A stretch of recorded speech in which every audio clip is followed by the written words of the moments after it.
Okay, and it's 10 o'clock, and so we'll go ahead and start. Good morning, everyone. I am Luli Castro, Swiftland's Executive Director, and it's my pleasure to welcome you once again to this morning's webinar, Intermediate Collection Development, Assessment, Policy, and Budgets. We have another wonderful learning opportunity for you this morning with Dr. Melissa Adler, who is presenting this second webinar in a series of 3 on collection development. Dr. Adler is an assistant professor in the School of Library and Information Science at the University of Kentucky. She has 7 years of library and teaching experience, including numerous continuing education courses in librarianship. I know that you're eager to hear her, so please welcome Dr. Adler and enjoy her webinar this morning. Dr. Adler? Thank you, Lily. Yes, hello again. I see lots of familiar names. Today we have no power problems, so I think we're good. But I just want to kind of briefly go over what we talked about last week for those of you who might not have been there, and that was just that we covered some of the very, very basics of selection and intellectual freedom and some of the fundamental aspects of collection development. And so today we're kind of picking up where we left off, and we're talking about how you would go about assessing your existing collection with regard to your user community. We'll talk about how to develop a policy, and we'll talk a bit about budgets. We won't go terribly much into that, but we do discuss budgets and sort of the basics with that. And so that actually, I always lose these little buttons here at the lower hand side. Okay, so that's what this slide basically says. I'm going to talk a little bit about some of the tools that are available out there. Some people mentioned, I think in the evaluation of last week, that I missed some of the tools, and I thought that maybe some of them were more relevant to this week. So hopefully you feel like we've covered a lot of that ground by the end of today, and then we'll go even further next session in September when we talk more about particular types of resources with an emphasis on electronic resources. Okay, and again, I'm going to be drawing largely from this textbook. It was just published this year, so it's quite current. And I'm also drawing from the web again, and I'll be giving you quite a few examples to draw from. Of course, with collection development policies, there's a bazillion out there. So if you can look and see what other people have done, what other libraries have done, there's a ton of resources out there actually for you to consult. So I've kind of pooled some of these things together and hopefully presenting them to you here in sort of a concise, logical fashion. So first, let's talk about what a collection development policy is. So these are 2 definitions that sort of get at what it is and what it's for. And so SPOR talks about how it's kind of a social contract between the library and its clientele, local and extramural, and like all contracts, its currency is an essential feature of its validity. And so, of course, one of the key elements of a collection development policy is that it is current. A lot of times you'll see libraries write a collection development policy and then it ends up, on a website or in a drawer and not revisited again for a number of years, which is one thing that happened to me at a library that I was at. It was something like 1994 was the last time it had been looked at. So it didn't really speak to what we were doing anymore. Also, collection plans synchronize the library's collection activity with the mission of the library and its parent institution and relate this activity to the needs of the identified clientele. So that one is a really great sentence that kind of conveys exactly what's going on with the collection development policy. So it's key that it includes and accounts for the mission of the library. And if that hasn't been spelled out, this is a good place to sort of begin. What is the mission of the library? And how does that relate to its parent institution, whether it's a university or a city? And then relate that activity to the needs of the actual clientele, so your user community, in other words. And again, if you do have questions, feel free to type them in the chat box. I'll try to pay attention to that and sort of keep aware of what's going on there. If I don't get to them, we will have time at the end. So be sure to either write your questions there or jot them down for later. Okay, so why a policy? For one, it guides selection. So broadly speaking, that's probably the main reason why we write a policy. So a lot of the things that we talked about last week when we talk about how you select, you often find that it's not necessarily as easy as it might seem to make some of these choices. Do I do the electronic version or the print? Or how do I know how many copies to purchase? Well, if you have a policy, you can refer to that when you have to make tough selection choices. It also serves as a way for you to help think about the future. So where you're going with this collection, are you turning it over to newer formats, for instance, or perhaps you're collecting in a new area or a new subject and you're trying to alter your priorities. And so it helps you to design a plan for how to do that. It's also great for public relations. So, if you have a policy and you put it on your web, it shows your board, for instance, or your users what it is you're doing. And so you can sort of explain what it is that your collection does and how it serves your clientele. And it's a way of sort of marketing that in a certain way. And without also it helps foster cooperation and alliances, especially with consortia where resource sharing is happening, and also across units. So then there's less duplication, better coverage, spread to a wider patron base, and that you're communicating with others that you work with either directly or indirectly. And it can also guide deselection, of course, yes, absolutely. And we'll get to that a bit too. So drilling down into some of these issues here.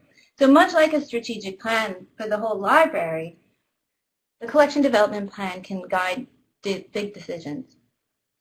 Of course, it has to be tied to the mission, vision, and purpose of your library.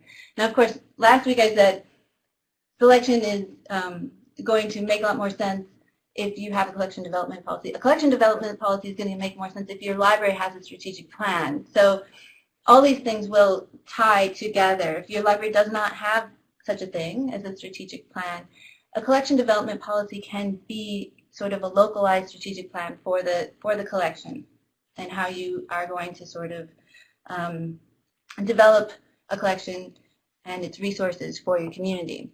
So it's a great place to start, really, when thinking about the purpose of your library and who you're trying to serve. It establishes priorities. It can actually serve as a kind of self-study of the library, because one of the major components of putting together a policy is that you have to do an assessment of the library as it is. So in order to make a plan, you have to actually figure out where you're at and how you can move forward. It identifies your audiences, ensures that you are, in fact, meeting the community's needs, and that a diverse collection is maintained. And then it'll, of course, account for some budgetary concerns, and it might explain how you are allocating money and making those kinds of decisions about how that happens. Well, Art, it sounds like perhaps, so you will have 3 collection development policies. Are these being developed currently?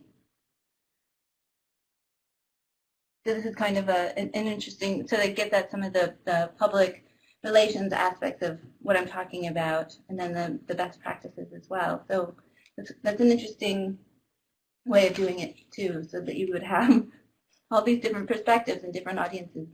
Okay, and then more. So another thing that we think about is actually protection. So a collection development policy is some place where you can put in writing what it is your library is doing and why you're making the decisions that you are, and it protects you in terms of intellectual freedom and prevents censorship, right? And this is actually perhaps one of the more overlooked but important benefits of the policy, right? Because it's similar to the way it serves as a public relations document. it also can serve as a mechanism for protecting you. You can also insert clauses in there about challenges, so what to do if something is challenged. And so you can have your guidelines set there. And then also with gifts. So let's say somebody, drops off a truckload of books, which is, of course, very generous and kind, and you appreciate this and everything, but you don't have the space, and you don't necessarily have the cataloging staff or whatever to hold this. But if you have a policy, you can refer to that and say, I'm sorry, this just doesn't fit with our collection. It doesn't fit with the mission and the goals of what we are trying to do with this collection, so I'm sorry, but we have to turn you away, right? And then you can also include confidentiality issues in that policy. So you can explain what types of information or patrons or donors are private, for instance. I'm going to have to come back and read these. I want to hear more about the University of Tampa and what's happening over there. Okay, so thinking about planning. These are kind of some of the elements of the planning. So community assessment, and we'll get into these in the following slides here. Community assessment, environmental scanning, collection assessment, and budget. These are all kinds of things when you're thinking about planning.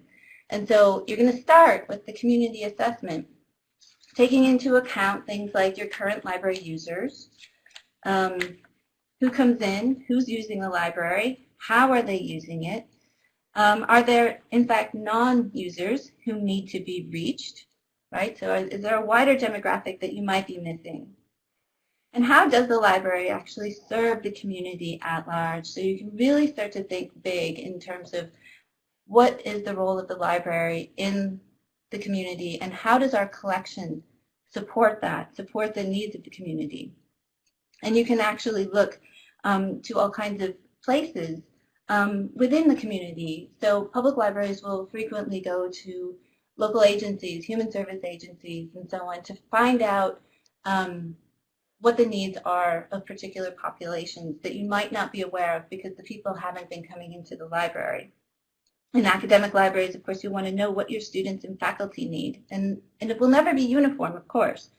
For one thing, I've talked to so many historians in academia, and overwhelmingly I find that a lot of them, the ones that haven't sort of jumped onto digital humanities projects, are really kind of adverse to electronic anything. Right, so whereas others might really be excited about electronic resources and the convenience of that and the availability. So there's all kinds of different ways to approach how you figure out what your community needs, and this might vary according to various segments of that community. Environmental scanning is something that really happens, in strategic planning in the business sector, but also in libraries. And the two methods that are commonly used, and perhaps you're familiar with these and you've come across these, but these are the two that are most frequently used, is the SWOT analysis and the PEST analysis. And what this does is it measures the strengths and weaknesses and opportunities and threats, as in the SWOT, to your organization or your collection, or the political and economic and social and technical aspects of the relationships between you and your community. And so basically what it does is it allows you to sort of organize the way that you're assessing your library as a whole, or the collection as a whole, figure out what the strengths are, where your weaknesses are, where the opportunities are in the community, right? So things like missed populations or something, and what are the threats, which are frequently monetary kinds of things. And so in the political, economic, social, technical is another way of sort of getting at that. But that looks at the sort of big picture again, looking at your community, looking at where you sit within your community. And then so thinking about the collection, what are the strengths of the collection? What areas are you really great at? What areas do you need to develop? Or perhaps some of those areas where you are weak, maybe those are areas that you decide you can do away with. Maybe that's where we're going to weed, and we're going to continue to develop our strengths. But it's those kinds of decisions, once you lay them out and really investigate where the strengths are and where the opportunities are, And then you can start to think about how you're going to make the decisions about what to collect.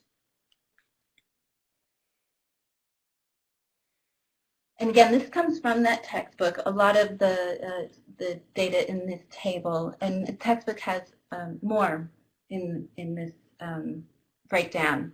But these are two ways of approaching collection assessment. One is quantitative and one is qualitative, of course.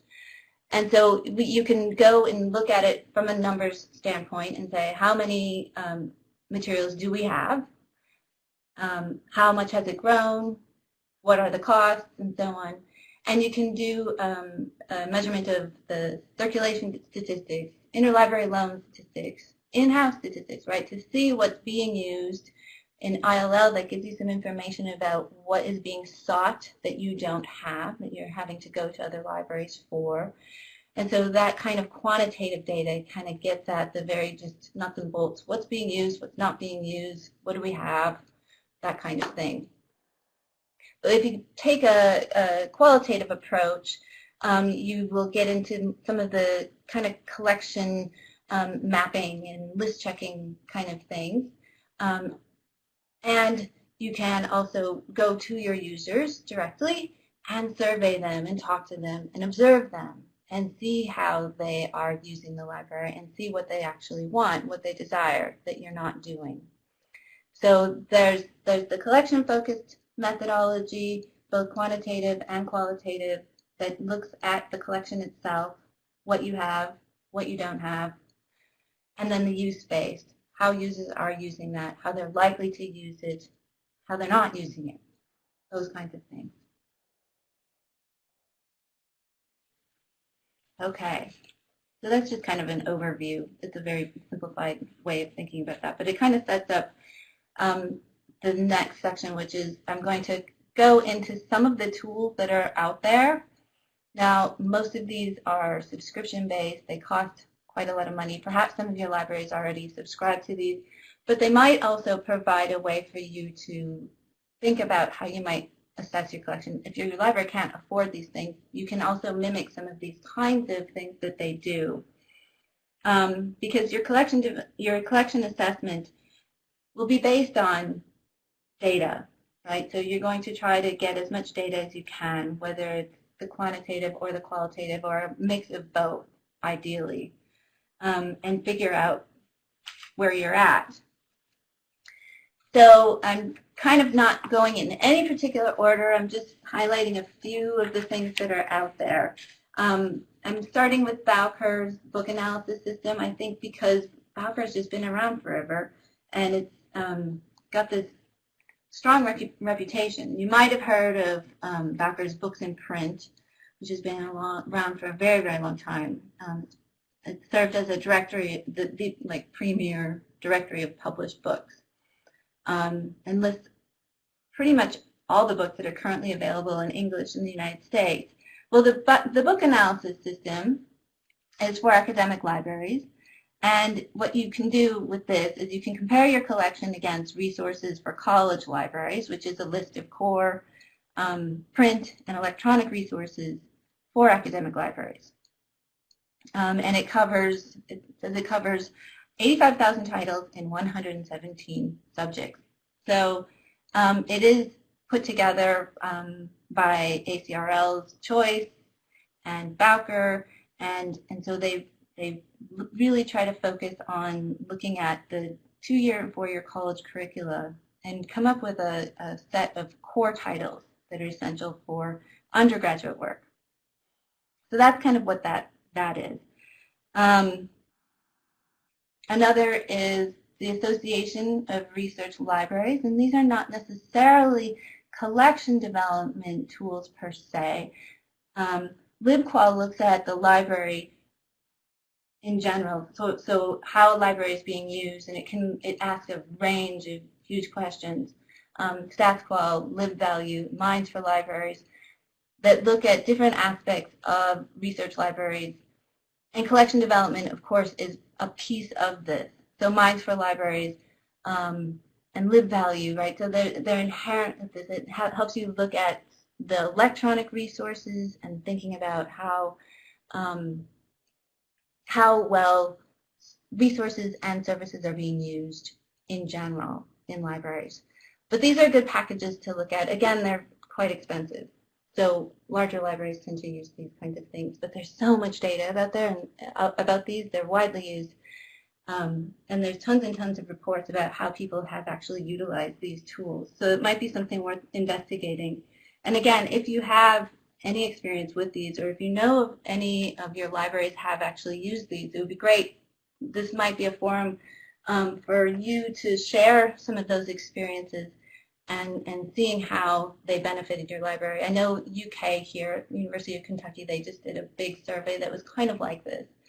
And what it does is it measures the services and the satisfaction of users, and then it also says what would you ideally want, what would you hope to get, and then how well is the library, how close is the library to meeting your ideal. So it has a variety of different measures. So another place to look. WorldShare collection evaluation. It's WorldCat, OCLC. This is widely used as well. And the thing with these is that they provide really great data that will help you when you're seeking additional funding, right?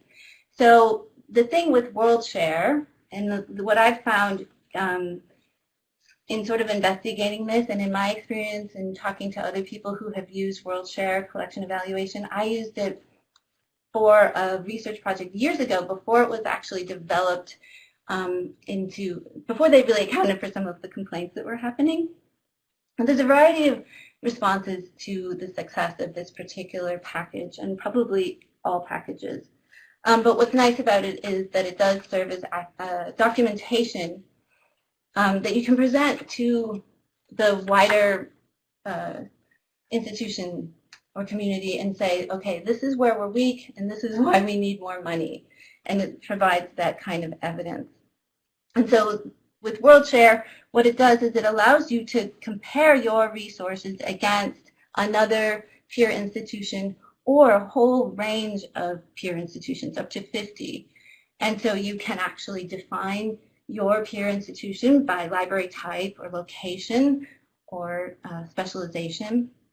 And then it'll allow you to see where you sit, where your collection is in terms of comparing how well it's covering the things that your peer institutions are covering.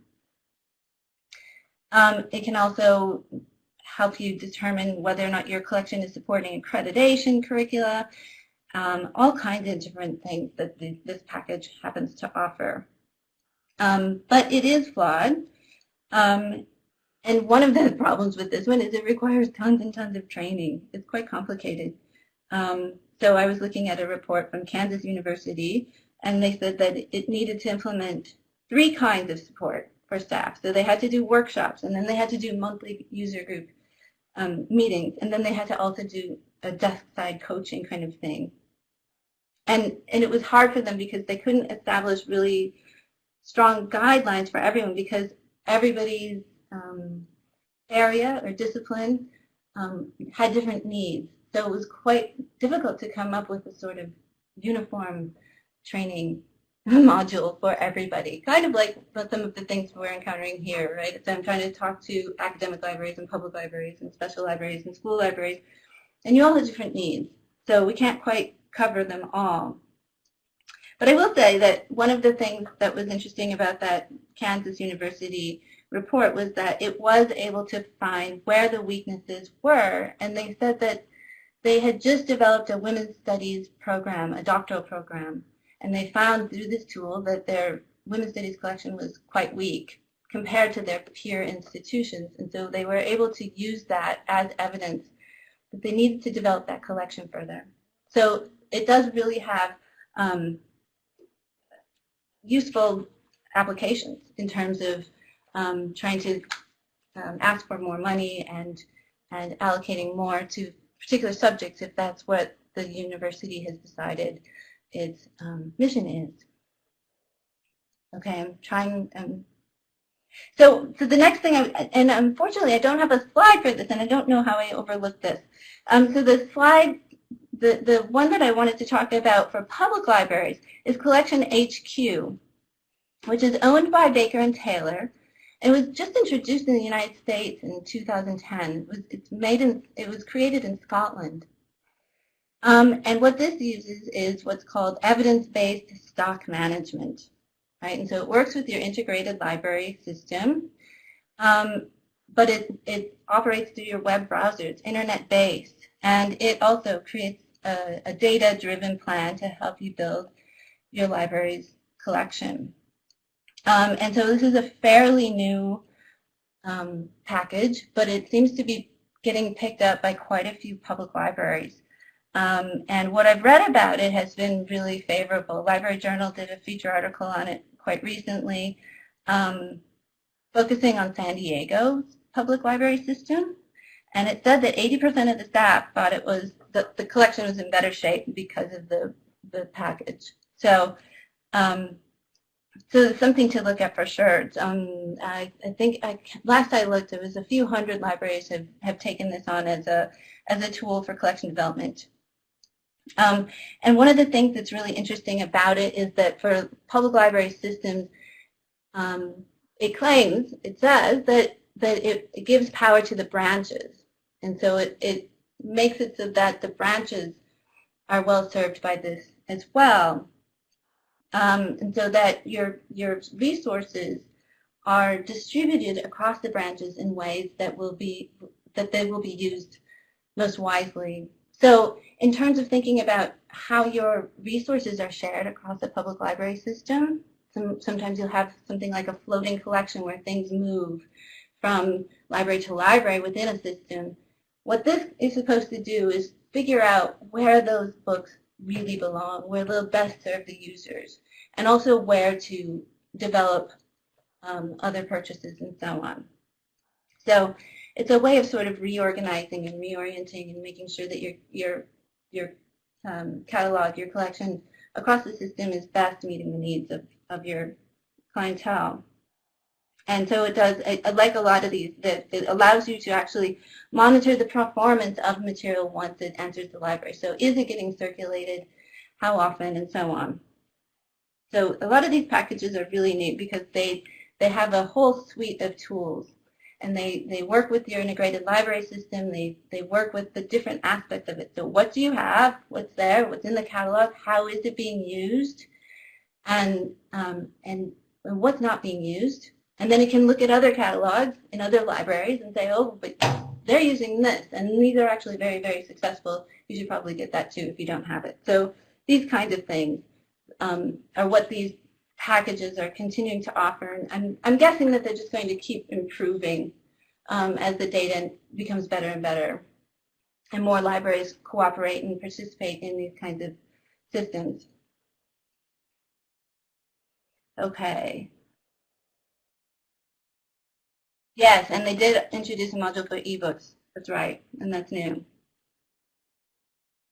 So yeah, so it sounds to me like perhaps you could talk to each other, because it sounds like you're adopting these things and as they're coming out.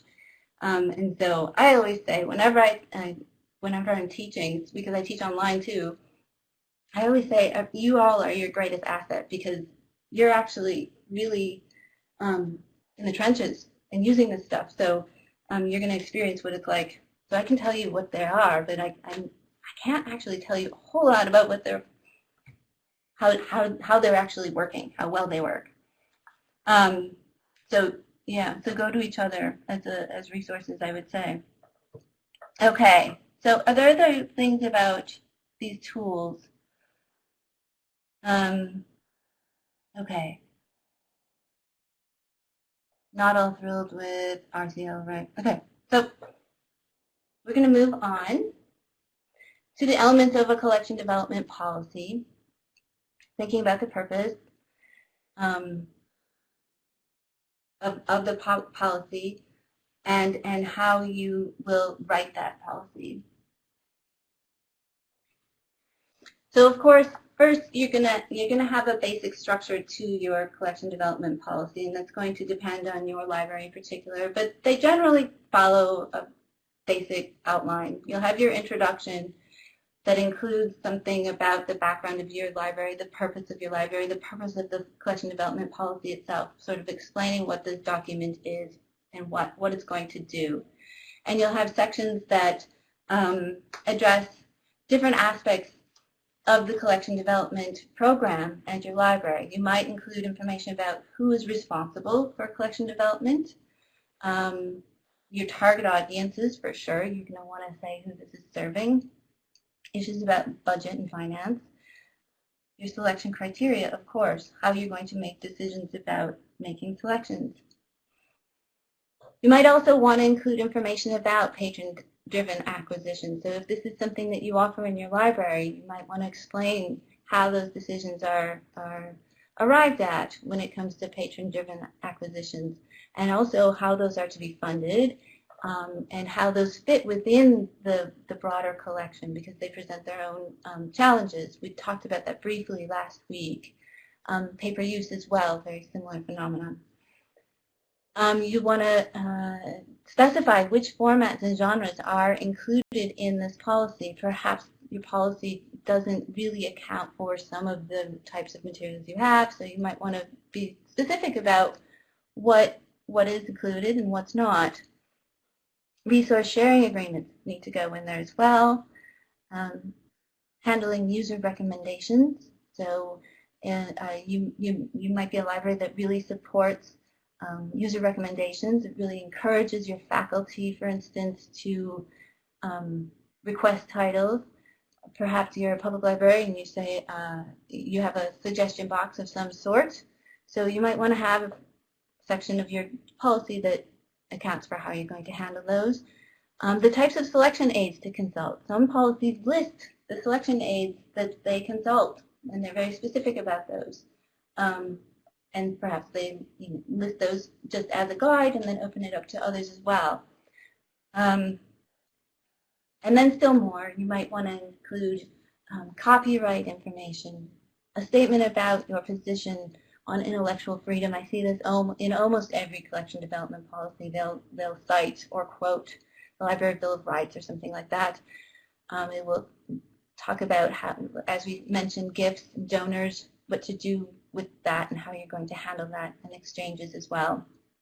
And then, of course, weeding, how you're going to arrive at decisions about deselection and weeding, how you are going to go about collection evaluation. That can go in the policy itself too. So write out a procedure for how you have evaluated your collection and upon what this particular policy is based, and then how going forward you're going to continue to evaluate and check and make sure that this is current. Because it's key, especially now with things changing so quickly. You want to be sure that it's current. What to do with challenges, guidelines for making revisions to the policy, and then a bibliography of anything that you've consulted in developing this policy.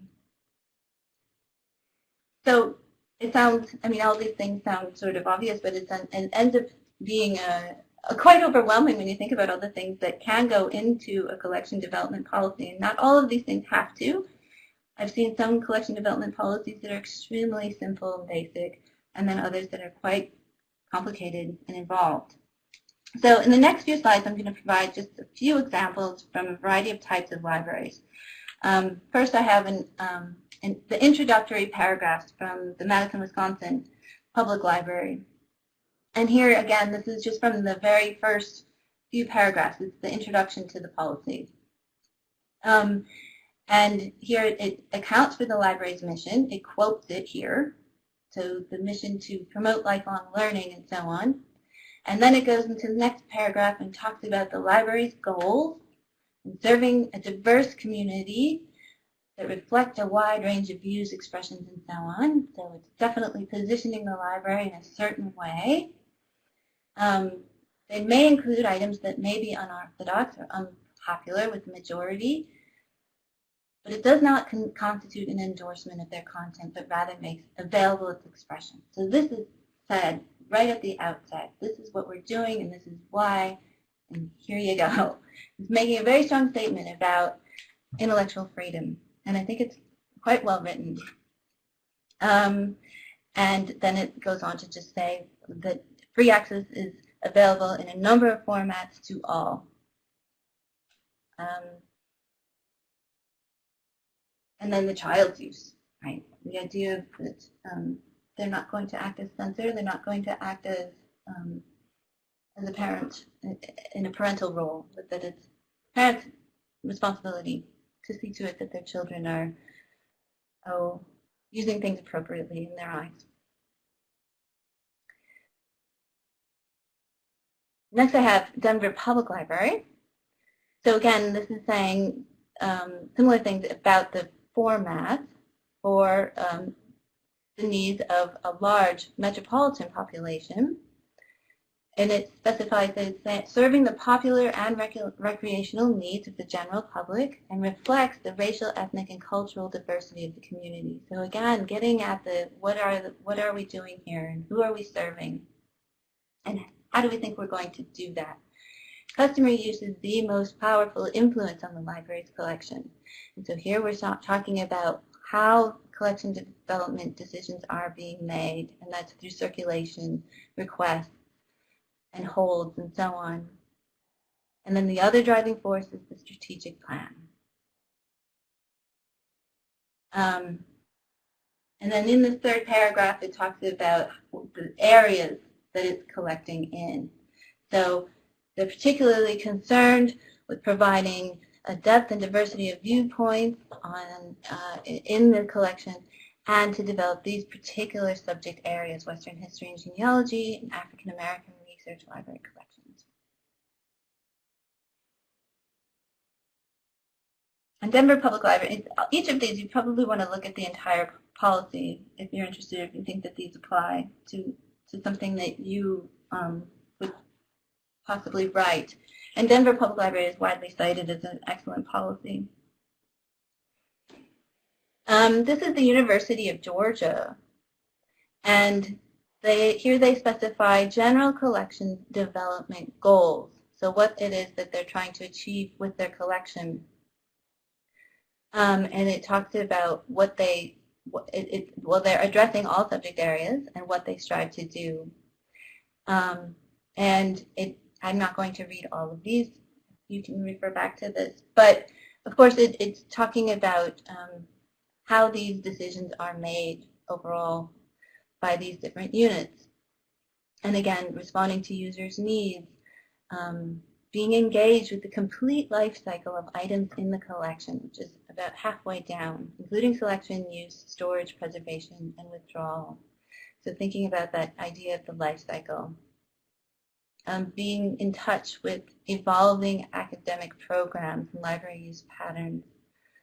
And here, again, they account for purchasing agreements with other libraries. So this has to do with consortial and cooperative agreements. So kind of everything is thrown into these bullet points in terms of thinking about all the different things that their collection development people have to think about.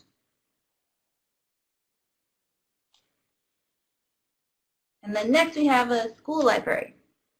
And so school libraries, of course, are primarily concerned with supporting the curriculum and supporting the educational goals of the school and then, of course, the state and district and so on.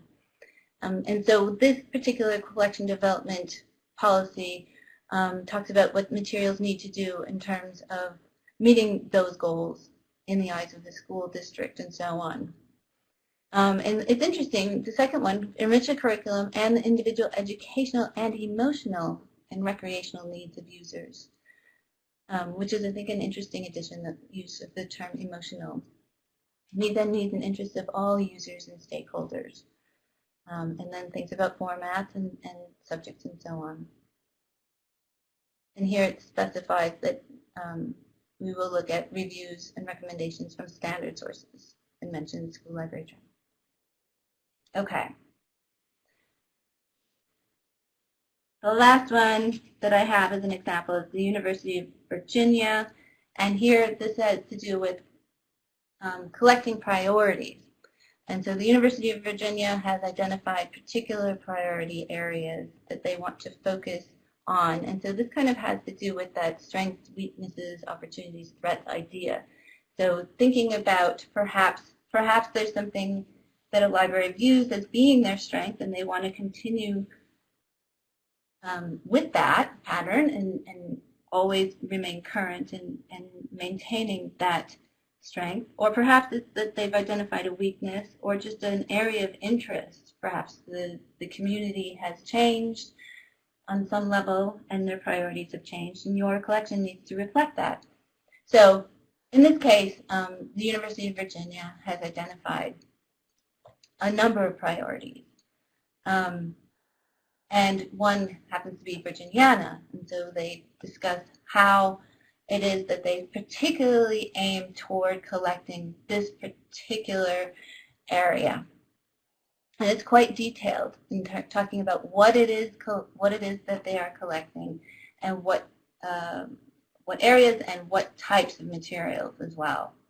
So papers, drawings, and architectural drawings and papers, information about families, church records, and so on. So it's very specific in terms of what it is they're looking for in this particular area. And then additionally, you'll find that libraries will have supplemental policies. And these are generally organized into two different types. One is a narrative type, which is, a description by subject or sub-collection, or subject profile, which is really kind of what that last slide was a description of a particular subject and how they go about collecting it. It can also be a classed kind of policy, which describes something according to an LC or Dewey classification. This is also called a conspectus model. And so what it does is it takes a look at what your library has in these call number areas. And so this is one for the Religious Studies University of Wisconsin-Milwaukee Library. And it's organized exactly that way according to the Library of Congress. So it's saying that these are the areas we collect in, and it also specifies that this is a basic collection level rather than something that's incredibly in-depth, and these are the areas that they select in primarily. So, and you can see in the tabs up above that these subject areas are organized alphabetically, and so all the disciplines will have a description like this classed description. So it's not a narrative, it's something that would tie into their more general collection development policy, and then you could refer to the specific subjects and see what it is that goes into those particular disciplines. Okay.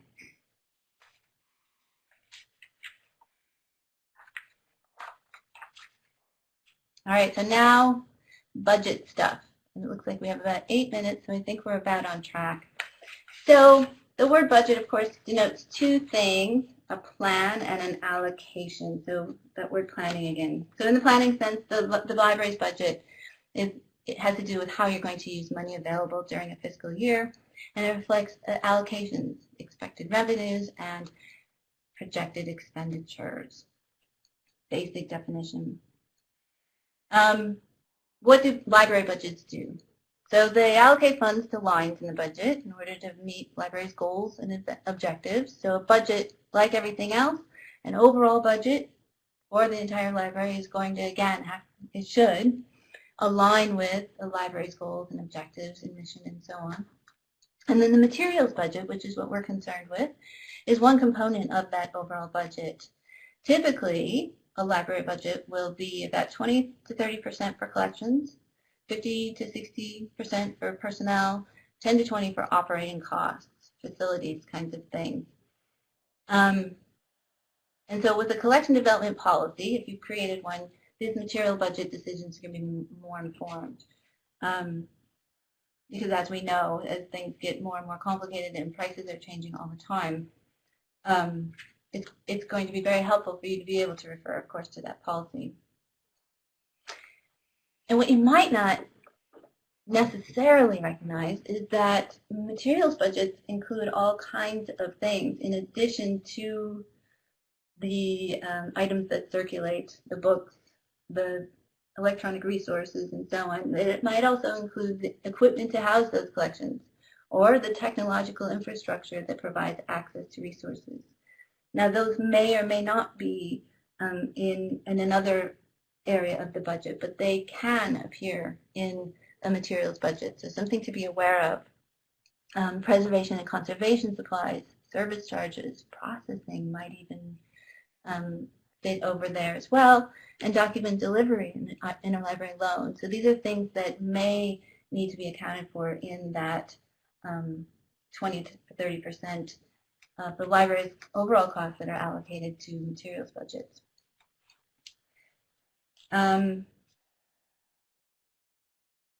People are typing.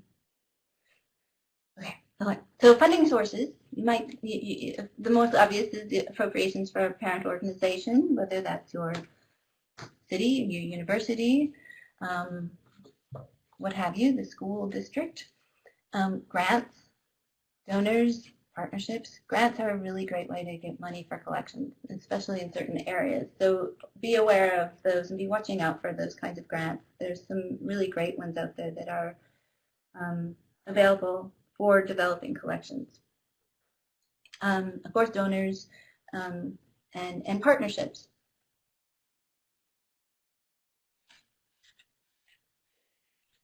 Okay, so the thing that I think is probably quite clear after having these two sessions is that your collection mix is going to really, that's what the budget's going to have to deal with. So you have to think about how you're going to decide what types of materials, where are your priorities? What are your subjects? What are your genres? What are your formats and so on?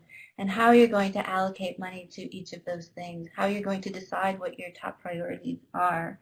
And your top priorities might not be the most costly. And so how do you make those very difficult decisions about what you're going to purchase and what you're not? And the way that things are changing so much, especially with electronic resources, ebooks, and so on, there's a major shift in budgets. And if you do something like when you purchase one of these collection development packages, that's going to be another thing that's going to hopefully pay off in the long run, but it might be something that costs up front. And so all these kinds of things will help you hopefully make these kinds of decisions about how you're going to decide. And the collection mixes, as we know, are changing so dramatically. So we keep hearing about, especially in academic libraries, the stacks going and being replaced with electronic materials. So quite dramatic changes happening in all kinds of places. But it's good to pay attention by looking at, so I have these few sources here, looking at library materials, price indexes, and so on, to see what the trends are and how prices are changing and how you're going to account for that.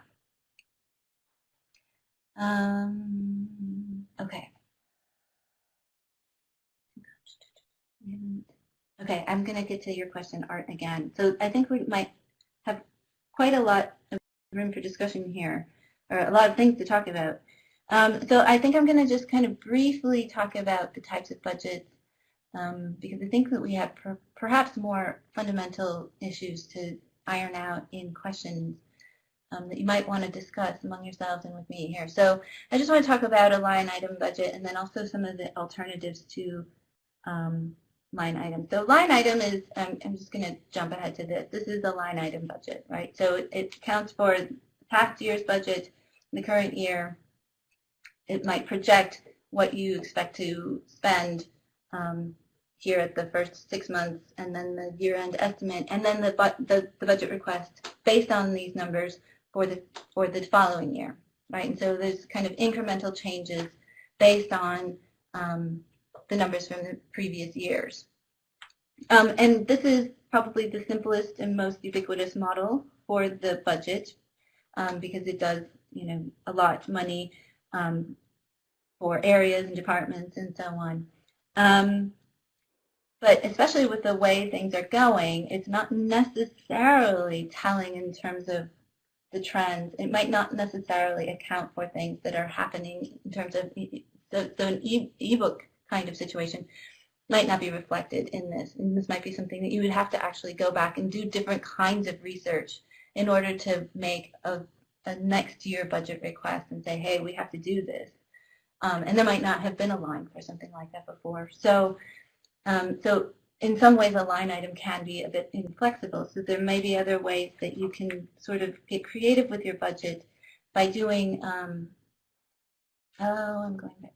Where did I think? Other models. All right, so zero-based budgeting, performance budgeting, allocation formulas, and so on, and program-based budgets. So these are all different ways that we think about budgeting and allocating money. And performance budgeting is something that would be something like, how do you determine your library's value? Trying to put a sort of quantitative value on sort of the return of what's going on here, where the money is going and what's coming back based on the performance. Supply and demand, data-driven formulas enhance these budgetary models as well. So the more information you have about particular programs, needs of programs, how they're being used, and so on, the better you can kind of add to that line item budget model. So I think I'm going to leave it there rather than getting away from ourselves with sort of budget stuff, because we can't quite get into that in great detail anyway. So yes, getting them is complicated. So let's go with the questions here and see if we can sort of address some of your concerns and questions. And Luli, feel free to jump in if you want to sort of moderate in a certain way. I know there was an earlier question, and I'll try and find it for you, Dr. Adler. I'm not sure that you answered it. I'm not sure either. I think I got a little bit, I started to get distracted by the questions, and I thought, oh, I should just stop doing that. So yeah, I know. There's a lot coming in, and it's good stuff.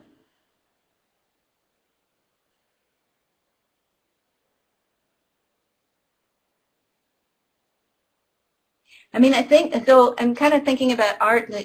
The funny thing is with budgets, I think that's the challenge. Is one of the goals of a budget is so that you lay out your terms, right? So that there's something documented that sort of justifies where money is going. I'm trying to find the question, Dr. Adler. It was from Shirley. Oh, Shirley Reynolds wanted to know if there is a source for public libraries. Yeah, and I think that, well, the Collection HQ piece, I think, was kind of addressing that. So that's definitely for public libraries. And that seems to be where libraries are going. And I see that a few people here have mentioned that they're beginning to use that. Diane, I see, is just signed on to that one. And Devika Ramsing wanted to know if anyone used or has used green glass. I'm not sure that one was answered. I haven't. I haven't used it. So yeah, I was wondering if somebody else was going to chime in about that one.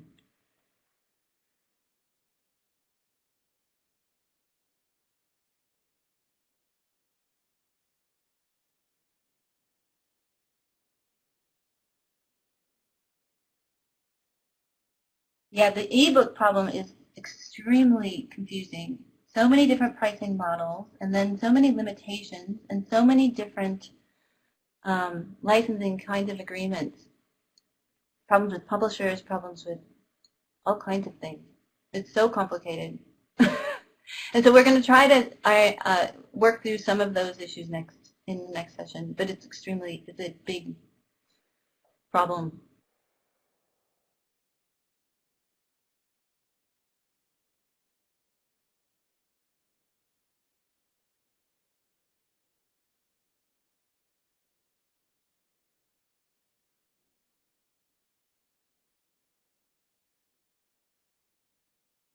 Our academic libraries buying Kindle-friendly ebook collections if public libraries are already? That's an interesting question.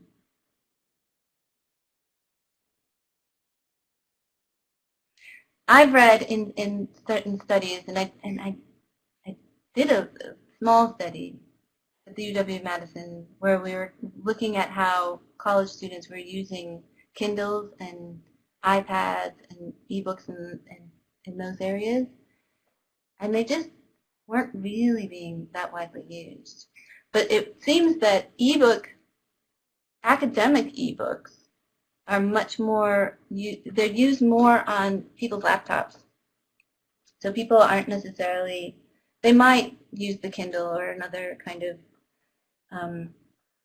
device for that, but they're mostly used in people's laptops when it comes to academic text. So that's kind of an interesting difference there. And I'm not sure why exactly. Perhaps because it's like their workspace, I suppose, in a certain way. So you're going to read in the same place that you're doing your work is one way of thinking about it.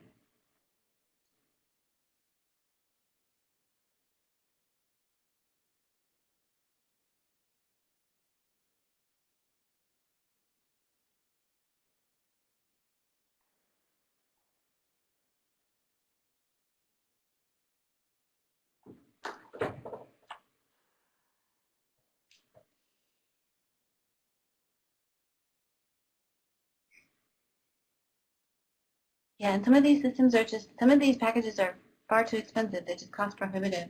And so in that case, then you have to just kind of go back to,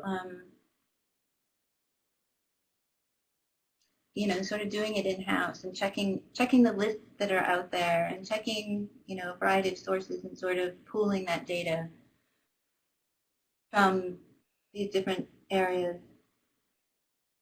and doing it yourself. So your integrated library systems are quite rich. So you can really get a lot of numbers out there. And then if you can look, a lot of these things too, what they do is they rely on lists of core collections. And so if you can identify what your collection needs are, and then you can go and consult these lists that have the core texts that are considered, to be essential for each subject, and you can go and see what you've got and how your collection compares to that. And you can also, one thing that we've done too is just to do a list of things in various call numbers and say, okay, what do we have here in this particular call number, in this particular discipline?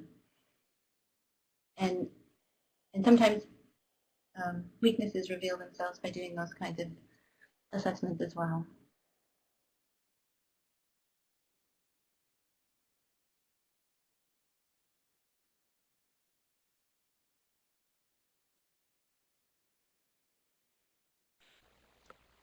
And you see Robin Shader was able to get her long question. Are there standards for creating, hey, where did that go? Standards for creating allocation formulas in public libraries, or is the standard to consider the data and incorporate patron requests and staff goals for collection development? I don't know if there's a standard for creating an allocation formula. That would be something I want to look up. I think that's a great question. But I'm not sure if there is, in fact, a standard out there or a number of standards or a group of standards. But I'm going to investigate that to consider that. If not, that would be a great thing to develop, wouldn't it?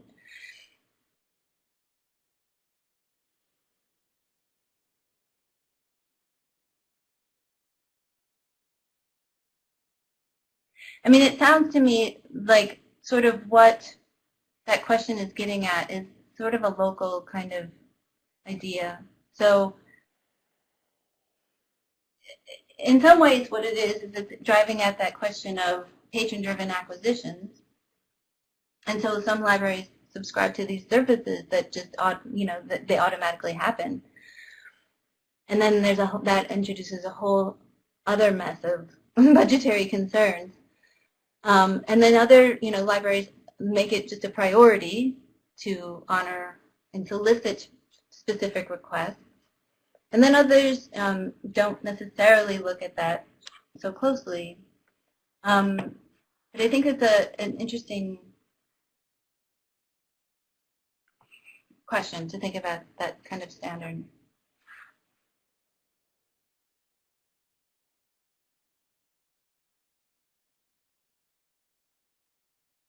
Capstone, yeah.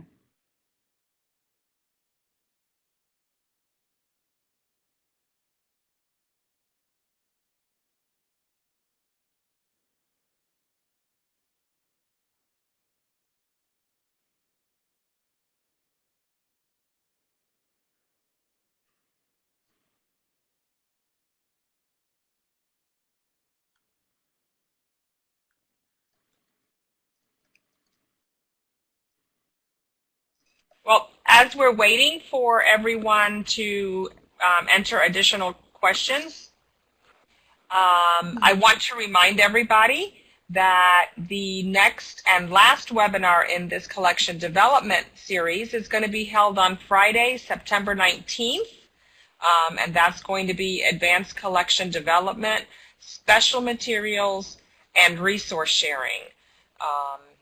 Registration is now open, so remember to register early and register often.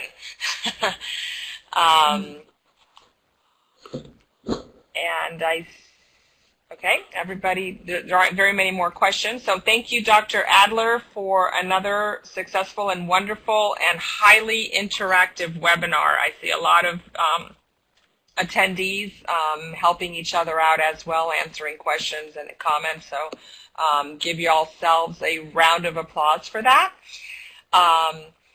Please register for the September 19th webinar.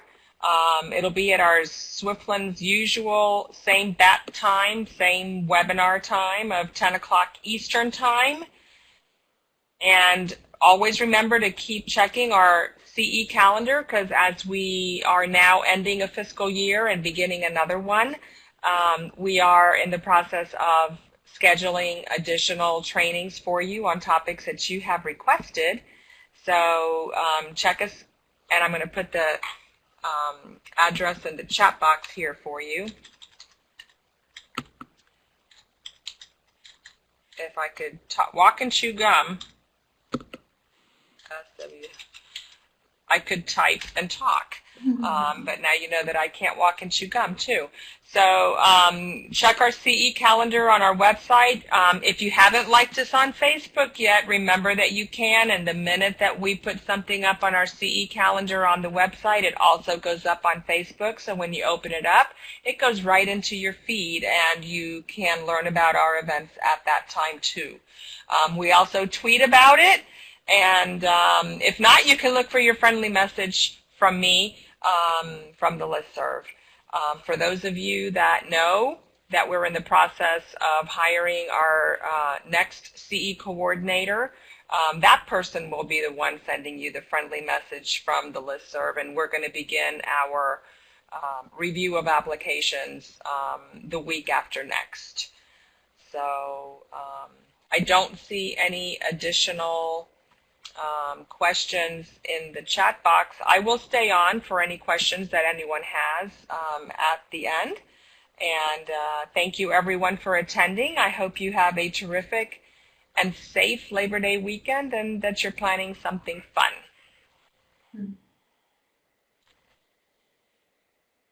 Yes, I'm looking at Capstone's Collection Wiz 2 over here.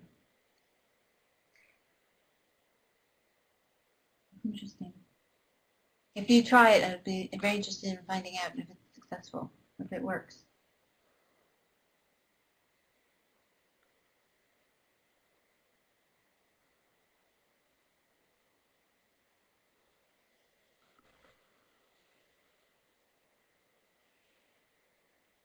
You're welcome, Karen Kalish. You're welcome, Kay. Thank you for the compliment, Mr. Bagley. We're glad you enjoyed the webinar. That's what we like to see, lots of satisfied customers.